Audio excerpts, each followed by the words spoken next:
And so now let's introduce our first team. Booming Babies is Melissa Mazzeo, coming to us from Yale University. Melissa, welcome to Grand Rapids. Thank you.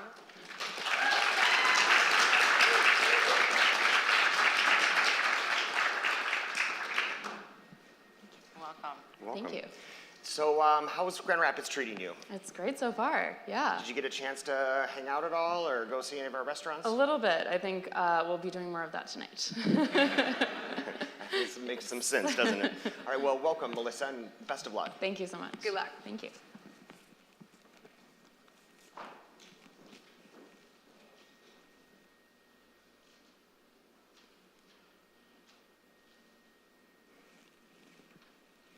Hi everyone, I'm Melissa and I'm here to talk to you about Hand Me Up, a children's secondhand clothing subscription service. So first of all, I love secondhand clothing. Almost all of the clothes that I wear are secondhand. And my mom has owned a children's secondhand clothing store called Merry-Go-Rounds for the past 18 years. So this is something I've grown up with.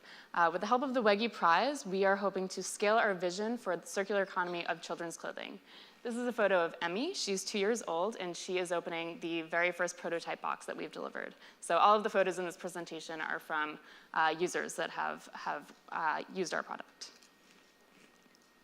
So we'll start with the problem. The clothing industry is incredibly wasteful. It's also incredibly resource intensive, and it's the second largest greenhouse gas emitter after the oil and gas industry. With trends like fast fashion and increased consumption, this will only get worse. And from an economic standpoint, there's billions of dollars in lost economic value.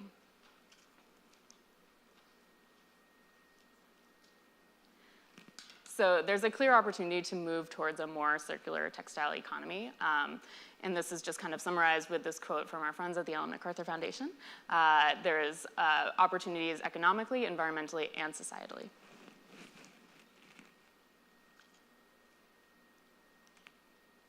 So what would a circular apparel industry look like? We see this as being twofold. So on the one hand, we really want to increase the use and uptake of secondhand clothing. This is a key component of circularity. Reuse is the most efficient possible cycle because it's the smallest possible loop. And it makes the most sense for children because they're constantly changing sizes anyway, so they're constantly needing to replenish their wardrobes. And the second component, when clothes do get to the point where they're too worn out after reuse, we need to develop options for recycling and remanufacture to return the resources efficiently to use. So to get a little bit more into the market sizing, there's almost 20 million children in the US from ages newborn to 4 years old, and they need a new clothing size approximately every season. So again, there's that constant need for replenishment. And the average American family spends about $700 per year on children's clothing. This is Emmy again. And this is a quote from one of my friends, Gabby. So she is a mom of 2. She just had her second child last week.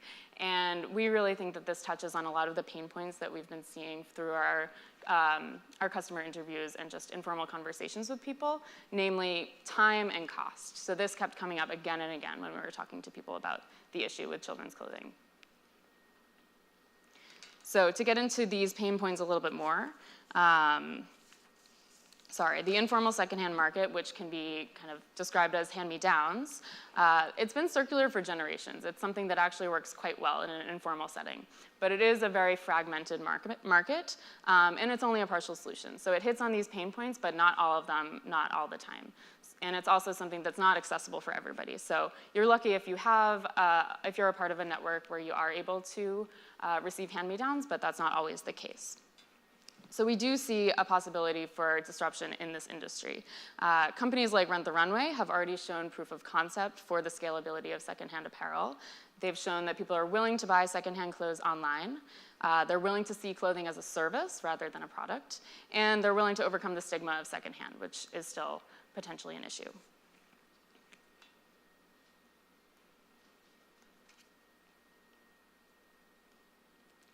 So our solution is Hand Me Up. Like I said, it's a secondhand clothing subscription service for children's clothes.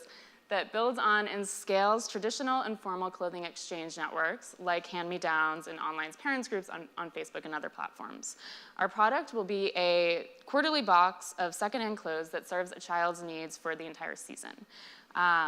Like I said before, hand-me-downs are a system that works. With hand-me-up, we want to build on the same sense of community and circularity that comes with hand-me-downs. Our goal for hand-me-up is to be the ideal hand-me-down system. So imagine you have a best friend with a kid who's slightly older than your own. You completely trust their style, their judgment, the cleanliness of their clothes, and the convenience of just getting it from them. Hand-me-up will offer that exact same experience, and we'll make it available to everybody. As an e-commerce platform, it'll serve a national network of families. So we're scaling trust and building in circularity. From a customer's perspective, the way it will work is that a parent will set up an account with us. They'll let us know their child's size, style preferences. Based on this information, we will put together a box of hand-selected outfits every time and send it out every time the child grows into the next size or the season changes. Parents are able to keep the clothes as long as they need. They can send them back to us when they no longer fit, and we will then send the next box with the next size up. We'll wash and sort the clothes that we do receive and then send them out to another family. And just to explain the circular economy piece of this, again, reuse is the best possible solution, so this is something that we're focusing on the most. It's less resource intensive than recycling fabric into new threads or composting into new soil. However, clothing at the end of life, when it is removed from circulation, we will partner with technologies that recycle natural materials like cotton or wool. Right now, the solutions for that are somewhat limited. So for the most part, it's downcycling, so taking existing fabrics and transitioning them into things like mattress filling and also composting. And again, this is just for natural fabrics. So we will also partner with technologies that are being developed currently to solve the problem of what to do with synthetic materials. And also, there's a lot of exciting companies working on how to break down materials into inputs for remanufacture at the industrial scale. So this will be kind of the next step further.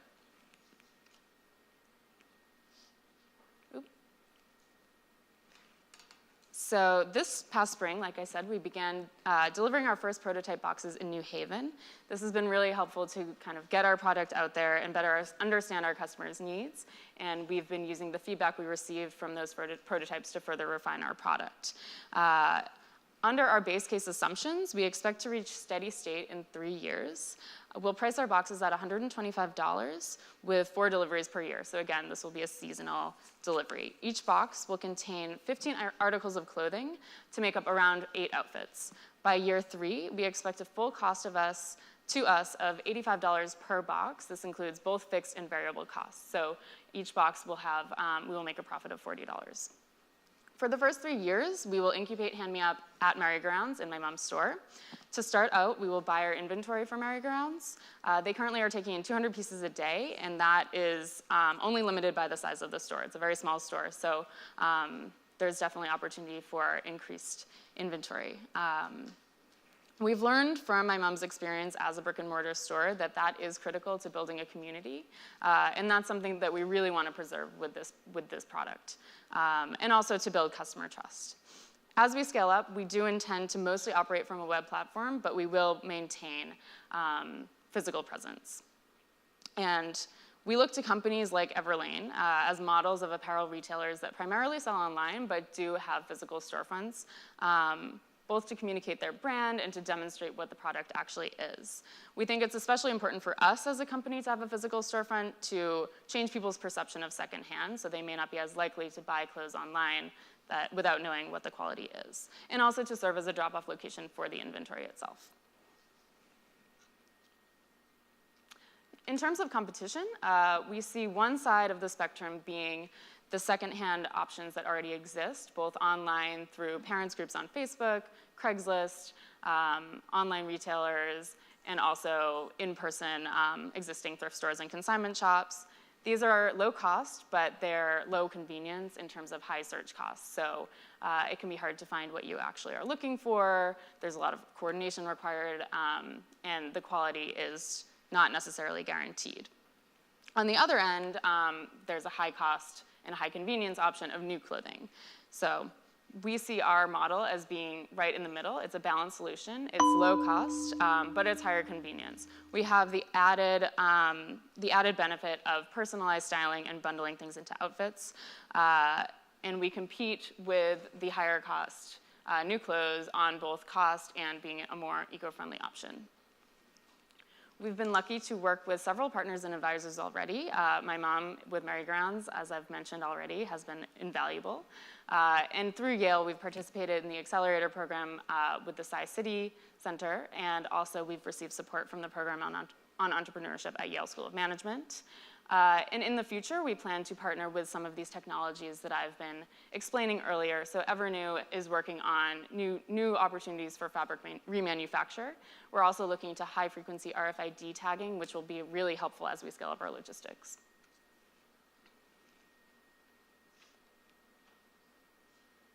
In 1971, Wendell wrote that the world is not given to us by our parents, but borrowed from our children. At Hand Me Up, we want to return the world to the next generation better than we found it. Thank you.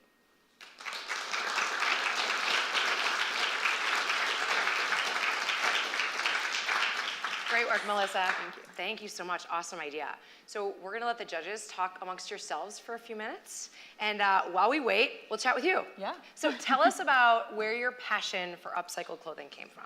Yeah, so I think, my mom has had the store for 18 years, so most of my life, it's been there. I've always worn clothes from the store and worked at the store since being too young to work legally, I think. But yeah, so it's always been a part of my life, and it's also just really fun. Good for you. Yeah. I know as a mom of a 2-year-old and a 6-year-old, an idea like this is incredibly efficient, right? So would that be one of your market audiences, is working moms with little kids? Absolutely. Really marketing Absolutely, yeah. And I think that was something that came up a lot, was people not wanting to waste time on shopping when they could be spending time with their kids and on the million other things that they have to do. I know personally, I would rather do this than Amazon Prime, right? Anybody else sick of Amazon Priming your kids' clothes? Yeah, for sure. Well, good for you. This is exciting. And so you did this with a group of friends, of fellow students at Yale University. You guys all kind of came together with people of other passions for upcycled clothing. That was my last slide. Yeah. That we didn't get to. Yeah, so we have 2 awesome teammates in the audience. The others are not able to be here because Cindy is getting married this weekend. Oh, that's exciting. But yeah, so everyone has really wonderful backgrounds. Dan is a dad himself to Joan, who's 3 months old, and he's also done a lot of work in circular economy. Cindy has worked with a lot of startups and is also passionate about secondhand clothes, just like me. So we bonded over that. Love that. Yeah, so it's been wonderful. Great. Good deal. Yeah. Thank you. Johnson also gets. Johnson's also been amazing on the team with just helping us crunch all of the numbers and just being kind of the resident do-gooder, banker turned Peace Corps volunteer. So this is all on our last slide, but yeah. That's great. I have on my team a Peace Corps volunteer turned finance director, so I get that. Oh, Yeah. wow. Other way around. Yeah, I like Very that. cool. Great. Well, Yeah. teamwork makes the dream work, That's right? right. Good. Judges, are we ready? Awesome. Take it away. Yeah, well, we were just speaking to, like, how have you gone online? Have you been able to check out the availability of being able to buy some of these clothes at such a cheap price? And we're sort of worried about the cost of your subscription service, and how does that pan out to the person that can bop into the Gap, pick up 3 T-shirts for $5 or something like that. Just how do you see that working out for you in the long run? Where are you going to be able to maintain people staying on for that cost? Yeah. So we did look at the numbers quite a bit with the pricing, and secondhand clothes are cheaper than new clothes, no matter which way you look at it. Our option is definitely not the most low cost in terms of secondhand, but it does have the added benefit of it being kind of an automated service. We've put together the outfits for you. You don't have to go through and pick out the individual items. And again, it's circulated, so you know that you'll be getting a new shipment every 3 months. It's something that you no longer have to worry about. So yeah, so I think people will be paying for the clothing themselves, but also the service as a whole. I'll go next. I really like this. So I have a 2-year-old, and we use Facebook Market a lot. Extremely cheap. And so to Chris's point, I think you've at least identified a value proposition that is different, and there will be a market that really loves that convenience. But it'll be really interesting to see that play over time. I read in your submission that you're expecting one reuse out of the clothes. Is that right? So I assume one reuse means you send it out, get it back, send it out, and when it comes back, it would be dead, so to speak. I think, yeah, that's a conservative estimate that we just kind of put in for our assumptions. Hopefully it'll be more than that, and just anecdotally at my mom's store, we often see people bringing in things over and over that they've used. Okay. But that is kind of just, you never know what will happen, and I think it's also kind of averaging out. Things happen, kids spill things. Exactly. There will be things that are no longer usable even if the condition of the clothing itself didn't wear down yet. Right. So I think some things we'll reuse many times, some things will be So if I reused may, zero then times. the question is there a cost for damaged clothing that comes in? And then followed up with that, how does that play in with your RFID solution? Because RFID is really expensive, and if you're only getting one use out of it, that's a lot of sunk cost into a piece of clothing that you'll eventually have to just find an alternate pathway for. Yeah, no, that's a good point. And we don't want to penalize people for their kids being messy, because kids are messy. And I do think that's kind of built into our costs, is that, we won't be getting all of these clothes back. So that, we won't be asking parents to pay a fee. On the flip side, we will be asking parents to pay an extra fee if they do intend to keep them permanently, which some parents will want to do in case they have other kids or, have hand-me-down networks themselves that they want to pass things on to. But for not returning things because they're soiled, then that's okay. And the RFID is something that we're looking at in kind of the next phase. So HP Labs is working on high-frequency, low-cost RFID tagging that can be printed right onto like the tags themselves, or we can stick them onto the tags. And so I think that will be more feasible when the cost does come down, but it is something that we're keeping top of mind when that point comes. Thank you. Great presentation, thank you. I have a question around the fabrics itself in terms of the mixed. For example, other polyesters mixed with cotton, etc. And it strikes me that there's two parts to my question. One is that, have you considered what to do on the end of life side when you are having an increasing or continuing to circulate mixed fabrics? And second of all, is there room in your business model or your ideas to try and incentivize the use or circulation of more natural fabrics? Because it strikes me that has, on the one hand, important benefits for kids in terms of being able to say, like, okay, this fabric doesn't have any issues with respect to toxicity, et cetera, et cetera. And then the other aspect is you can then use it, of course, to degrade and go into an alternative pathway much easier than blended fabrics. So just curious if you could speak a little bit more to how you're thinking about that. Yes, absolutely. And we do want to kind of encourage the natural fabrics as much as possible. And we've actually found that through our research that parents are less likely to be concerned with the kind of overall waste impacts of the industry, the apparel industry, but they are more concerned a lot of the time about what clothing they're putting on their kids. So parents are much more likely to want to make sure their kids are wearing cotton, or even 100% organic cotton if they have the means to do so. So that is, I think, an avenue that makes a lot of sense for us to focus on. That being said, we won't primarily, we won't solely offer that.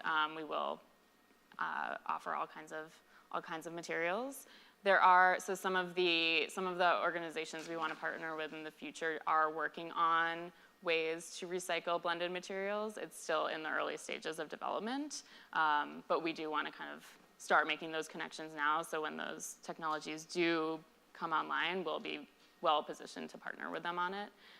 But definitely we want to encourage, and I think the types of people that will be attracted to our product in the first place are likely to be the people that are using already and demanding the natural fabrics in the first place.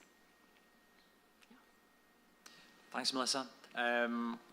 Could you tell us what sort of savings you anticipate a user would make from using your service compared to obviously just buying clothes themselves or receiving through, well, no, let's stick with the buying themselves rather than hand-me-downs. So cost savings? Yeah. Yeah, so I think the average family spends $700 on clothes, and this would be $500 a year if you do the 4 boxes, so that is $200 a year in savings. But I think more importantly, and we haven't quantified this, but the time. So ideally, you know, you won't be spending time going to the store, coordinating pickups, and doing all these things. This would be a streamlined solution. So that is really where the true, in addition to the cost savings of this model, the time savings is really, really important as well. But that's the $700 they would ordinarily spend would be on new clothes, I guess. Yeah. So I think it. I don't know if the statistic broke it down. I'd assume it's mostly new clothes, but there might be a mix of new and used as well. But yeah. So right. I think if a family is already buying secondhand, they may be spending less than $500 a year. But how much time are they spending on going to the stores or coordinating on it? Hi, Melissa. I recognize that convenience is a huge savings and a value to people, and that's really the primary value that you're offering to people. I have 2 questions. The first is, how confident are you that these 5 boxes or these 5 styles is going to be enough to make parents satisfied about the clothes that they get and to justify that convenience? Mm-hmm. So the 5 styles from the submission? Is that, yeah. Yeah. So that's our kind of minimum viable product. We're going to work with that first and see how that plays out. And that's what we did use for the prototypes that we've done. It was actually interesting, like when I went and picked out the clothes to put in the boxes, it was hard to be like, well, is this traditional? Is this quirky? I don't know, it could go either way. But I do think to keep it simple at the beginning and to keep it streamlined, we'll stick with that. But ideally, in the future, we'll be able to build on additional. Have you tested any of those style boxes so far? Yeah, so the prototypes we've done have been traditional. I think most of them went with the traditional, and then 1 or 2 people went with the quirky. So the quirky outfits were a lot more fun to put together. And I think we were also viewing it as kind of, yeah, with the quirky ones, this came out of discussions with my mom. So in her store, there are certain colors and certain types of patterns and looks that just move a lot faster. So the quirky is a way to kind of, find a use for the clothes that maybe won't move as fast. So. And I have one more question, and that is with your cost savings of $200 a year, the differential between the $500 subscription and the $700 that people normally choose. The thing about that $700 is that they also have clothes from previous years that aren't getting sent back in this case. So it seems like they would have a pool of more clothes every year than they would have with your service, albeit some of it their kids may have grown out of. But have you quantified, whether this is going to be enough clothes for a family for their child for a year in that case? Yeah, so I think it's meant the main box of 8 outfits is meant to be kind of majority replacing, but I'm sure people will not rely solely on this service, so they probably will have supplemental pieces as well. And something that I didn't touch on as much, but we will be buying inventory from suppliers, many of whom are parents themselves, getting rid of clothes that they no longer need. So in addition to kind of sending them back when they're done, there is the opportunity, or there will be the opportunity to basically sell clothes to us that we add into our inventory. So that's another opportunity for potential money. That's as well. good to know. Yeah. Thanks. Great. Thank you, judges. Thank you. Fantastic.